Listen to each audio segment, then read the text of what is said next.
दिलड़ी ॾिनम जो तोखे वापसि वरण जो नाहे सिर जो कयो मुसौदो साईं हाजत कुछण जो नाहे है दिलड़ी ॾिनम जो तोखे साईं वापसि वरण जो नाहे सिर जो कयो मुसौदो साईं हाजत कुछण जो नाहे है दिलड़ी ॾिनम जो तोखे ओ दिलड़ी ॾिनम जो तोखे फज़ीलत सां न आहियां बाबा ॿियो को हुजे सुहिणो माण्हू भलो माण्हू ओ दिलड़ी ॾिनम जो तोखे वापसि वरण जो नाहे सिर जो कयो मुसौदो कंहिंसां सिरनि जा सौदा कया थी तो तोसां ॿियो कंहिंसां कयो मूंसां सिरनि जा सौदा कया बाक़ी कंहिंसां असां तूं को सवाल तूं सां जेको मूंखे बेज़ार कयो आहे न ॿुधई मां हाणे हिते हिकिड़ो मिंट बि न रहंदसि न छाजो तोखे बेज़ार कयो आहे मां छाजो बेज़ार कयो थी हा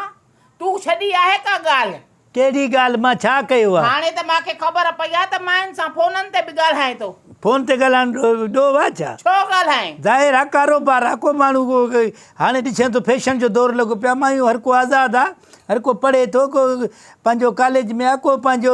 बैंक में आहे को छा में आहे हर को कारोबार करे थो तूं कहिड़े कारोबार में हा मां इहो कयां थो न पंहिंजो कहिड़ो कारोबार वतंदो आहे रोड ते कुता डुकाईंदो ॿियो तूं छा कंदो आहे तूं जेको मुंहिंजो अंदरि साड़ियो न मां कलाक बि न रहंदसि बसि हाणे मां पाण खे आज़ादु कराईंदसि मूंखे तोसां रहणो ई न आहे मुंहिंजे कारोबार जी तोखे ख़बर न इन्वेस्ट कंदो आहे न पैसा व्याज हलाईंदो आहे इन्वेस्ट कंदो आहे पैसा छाजो व्याज इन्वेस्ट व्याज आहे न इहे पैसे इंट्रेस्ट आहे इंट्रेस्ट आहे असां बि हाणे सिखी विया आहियूं असां अंगूठे छाप हा अंगूठे सिखी वियो आहे हाणे इंट्रेस्ट आहे पैसे जो इहो छाजो आहे इन्वेस्ट आहे न मां तोसां रहण ई नथी पसंदि कयां हाणे छाजे करे हाणे मां बेज़ार आहियां मूंखे आज़ादी खपे बसि मूंखे तो जहिड़ो माई खपे मूंखे छो जो असांखे औलाद जी ज़रूरत न आहे बसि हा औलाद बसि हाणे छा हाणे औलाद असांखे उमिरि अचे असांजो छा थियो मूंखे बि ज़रूरत न आहे तो जहिड़े मुड़ुस जी त इहा बंजर ज़मीन ते ट्रैक्टर वाहण जी मूंखे बि ज़रूरत न आहे छो जो असांजो अहिड़ो असांजो पाण में मिले ई नथो न रूह हा रूह ई नथो छो जो तुंहिंजो पंहिंजो गरम मिज़ाज आहे गरम असांजो पंहिंजो ॿियो मिज़ाज ॿियो आहे मिज़ाज आहे त असांजी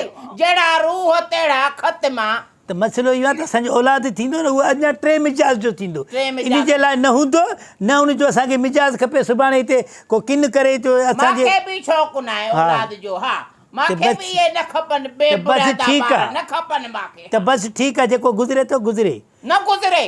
मूंखे आज़ादी खपे बसि मां हाणे तोसां नथी रहणु पसंदि कयां बसि मूंखे आज़ादु कर मूंखे तलाक खपे मां न छॾींदमि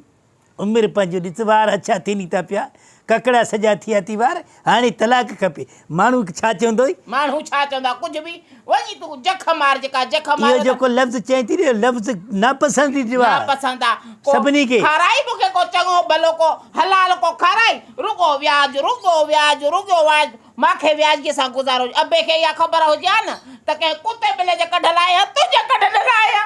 तुंहिंजे पीउ खे बि मां सुञाणे मोतबर आहे तुंहिंजो पीउ रुगो व्याज उन ॾींहुं मूंखे चए पियो मूंखे 100 रुपयो व्याज ते ॾे त मां चयो बाबा व्याज व्याज न चओ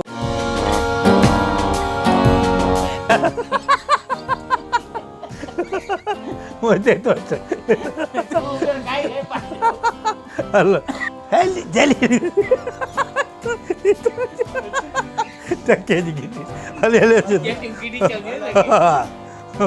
चुप करा